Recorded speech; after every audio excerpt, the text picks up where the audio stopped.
নিচে সাদা উপরে কালো, এই সাদা কালো চকলেট সন্দেশে কিন্তু আপনার মনটাকে পুরো রঙিন করে দিতে পারে। শুধু তো টিপ পরিয়ে খেয়ে দেখুন, পুরো মুখে গলে যাবে।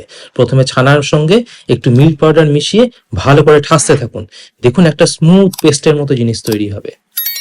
গোটা জিনিসটা হয়ে গেলে সেটাকে দুটো ভাগ করে দুটো সমান সমান লিচি বানিয়ে ফেলুন। এবার এক ভাইকে নিন, তার উপর চিনি এবং ঘি দিয়ে ভালো করে মিশিয়ে নিন, তারপর হালকা আছে একটু নাড়িয়ে চড়িয়ে নিয়ে জিনিসটাকে তুলে ফেলুন। এরপর একটা টিফিন কৌটোতে ঘি লাগিয়ে তারপর বাটার পেপার দিয়ে দিন, তারপর গোটা মিশ্রণটাকে তার মধ্যে দিয়ে ভালো করে সমান করে ছড়িয়ে ফেলুন।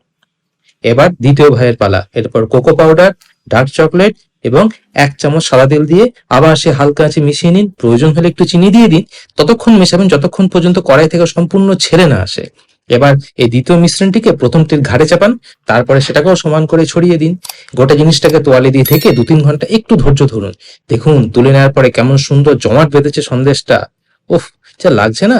বাটার পেপারটা ছাড়িয়ে সুন্দর চামচ দিয়ে কেটে খেয়ে দেখুন কেমন লাগে।